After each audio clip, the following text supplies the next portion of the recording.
ఈ కీర్తన భాగము రాసిన వాడు భక్తుడైనటువంటి దావీదు రాసిన సంకీర్తన. ఎవరు రాశారు? అందరూ చెప్పండి, ఎవరు రాశారు?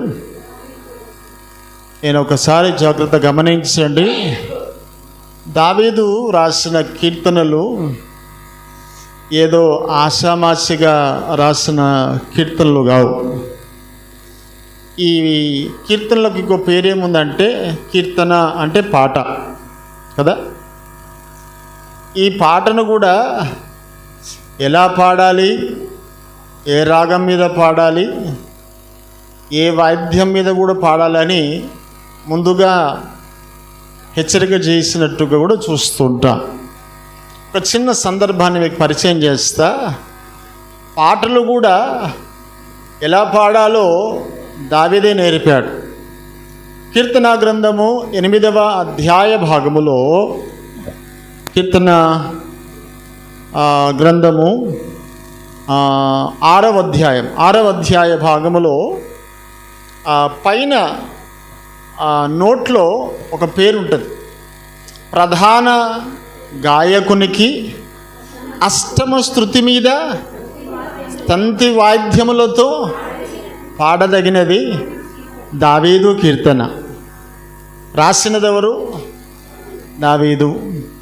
కానీ ఏ తాళంలో పాడాలట? ఏ శృతి చెప్పాలి మీరు? శృతి పేరు రాశాడు. ఏ శృతి అది? అష్టమ శృతి. అది అంటే అదొక శృతికి ఉన్న పేరు అనుకుందా. దాన్ని ఏ వాయిద్యములో పాడాలని రాశాడు? తంతి వాయిద్యములతో పాడాలి.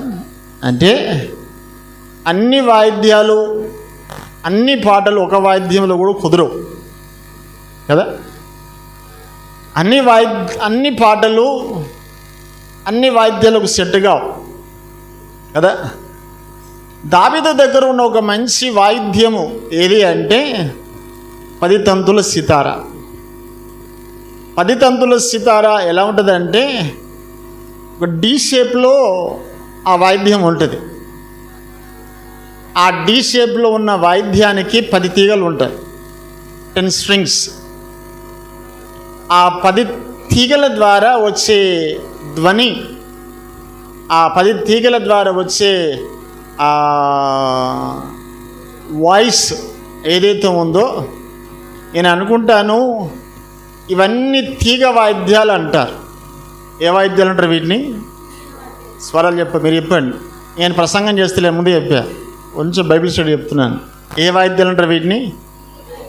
అసలు వాయిద్యాలు ఎన్ని రకాలు తెలుసా? పోనీ మనం అంటాం చాలాసార్లు వాయిద్యాలు నానా రకాలు. ఒకటి డ్రమ్ము, కంజర, లేకపోతే డోలకు, కీబోర్డు, ఇవి అంటాం కదా. వాస్తవానికి ఇవన్నీ దంచి ఒకవేళ ముద్ద వేస్తే 3 రకాల వాయిద్యాలు వస్తాయట. ఎన్ని రకాల వాయిద్యాలు మాట్లాడాలి మీరు? ఎన్ని రకాల వాయిద్యాలు? అందులో ఒక వాయిద్యం పేరు తీగ వాయిద్యం అంటారు దాన్ని. అందరూ చెప్పండి, ఏ వాయిద్యం అది? అందరూ చెప్పాలి, ఏ వాయిద్యం అది? తీగ వాయిద్యం. తీగ వాయిద్యాలు అంటే తీగలు ఉంటాయి. అంటే మనం వాయించే వయలిన్ కావచ్చు, గిటార్ కావచ్చు, సితారా కావచ్చు, వీటన్నిటికీ మూల పునాదులు ఏవంటే తంతి వాయిద్యాలు. ఈ 10 తంతుల సితారా, ఈ వాయిద్యాలే వాటికి ఆధారం. షేప్స్ మారాయి అంతేగా, షేప్స్ మారాయి, కానీ వాటన్నిటికీ ఏముంటాయి? తీగలు. ఈ తీగల ద్వారానే మనకు ధ్వని వస్తుంది, సంగీతం వస్తుంది. ఈ సంగీతము ద్వారా మనస్సుకు ఉల్లాసము కూడా వస్తూ ఉంటుంది. 2వ వాయిద్యం పేరు తోలు వాయిద్యం అంటారు దాన్ని.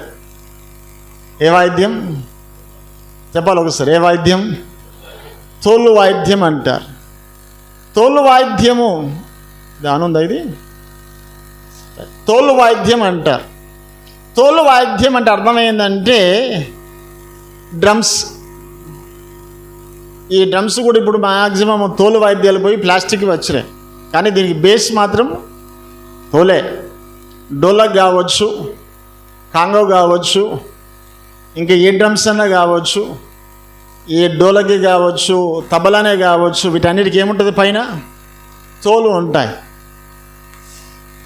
సంగీతము అనగా ఈ తీగల ద్వారా వాయించినప్పుడట అది మనస్సుకు ఉల్లాసం ఉంటుందట. తోలు ద్వారా వాయించిన వాయిద్యాల ధ్వని శరీరానికి ఉల్లాసం ఇస్తుందట. అందుకే డప్పు కొడితే ఎదుటోడు ఏమవుతాడు?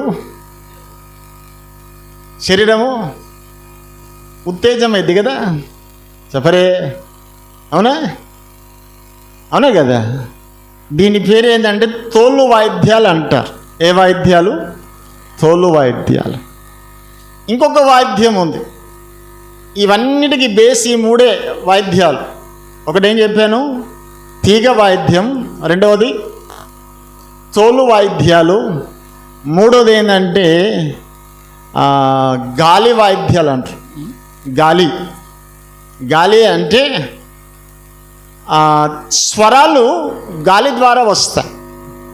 అందులో చెప్పాలి అంటే ఫ్లూట్, అవునా, ట్రంపెట్. ఇప్పుడు మన దగ్గర ఈ కీబోర్డ్స్ వచ్చాయి. ఈ కీబోర్డ్ కంటే ముందు ఉన్నది హార్మోనియం, అవునా? ఈ హార్మోనియము సౌండ్ రావాలంటే ఏం కొట్టాలా? గాలి కొట్టాలి. ఈ గాలి కొట్టినప్పుడు ఒక ధ్వనిని మనము ప్రెస్ చేస్తే అందులో నుంచి ఏమొస్తుంది బయటికి? గాలి వచ్చినప్పుడు ఒక స్వరం వినబడుతుంది. వీటన్నిటిని ఏమంటారంటే గాలి వాయిద్యాలు అంటారు. ఇప్పుడు మనం వాయించే ఈ కీబోర్డ్స్ ఇవన్నీ కూడా బేస్ అవే కనుక దీన్ని ఏమంటారంటే గాలి వాయిద్యాలు అంటారు. ఒకటి గాలి వాయిద్యము. ఈ గాలి వాయిద్యం ఎలా ఉంటాయి అంటే ఆత్మకు సంతృప్తినిస్తాయట. తోలు వాయిద్యాలేమో శరీరాన్ని ఉత్తేజపరుస్తాయట. అంతేనా? ఆ తీగ వాయిద్యాలు ఎలా ఉంటాయంటే మనస్సుకు ఉల్లాసాన్ని ఇస్తూ ఉంటాయి. ఆరాధనకు వచ్చినప్పుడు ఈ మూడు వాయిద్యాలను ఉపయోగిస్తూ ఉంటాం. అంటే నీ నోరు కూడా, నీ నోటి నుంచి వచ్చే స్వరాలు కూడా గాలి ద్వారానే వస్తాయి. అంతేనా?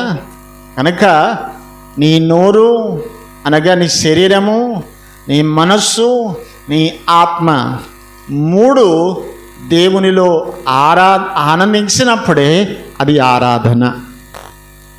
అలవాటుగా ఆచారముగా ఆరాధిస్తే ఆరాధన కాదు.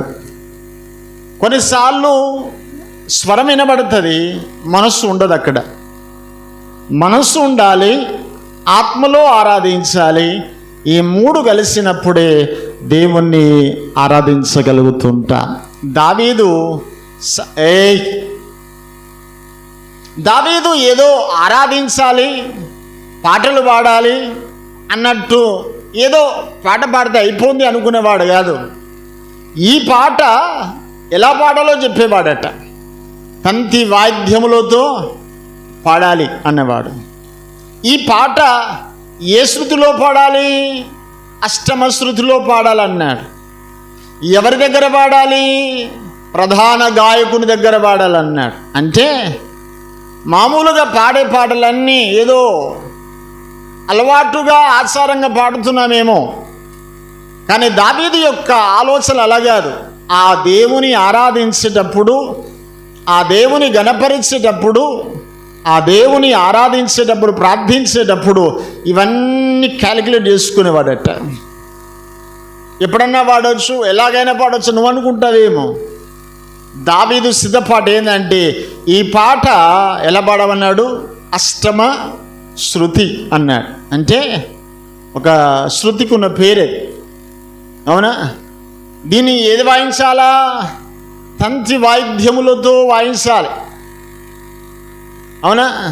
ఎక్కడ పాడాలి? ఇది ప్రధాన గాయకుని ముందు పాడాలి అని దావీదు రాసిన కీర్తన. ఈ కీర్తన రాసి దావీదు వారికి ఇచ్చినప్పుడు దావీదు ఆ పాటలను పాడిపించేటప్పుడట ఈ భావనలన్నీ ఆలోచించేవాడట. అష్టమ శృతి అని రాశాడు.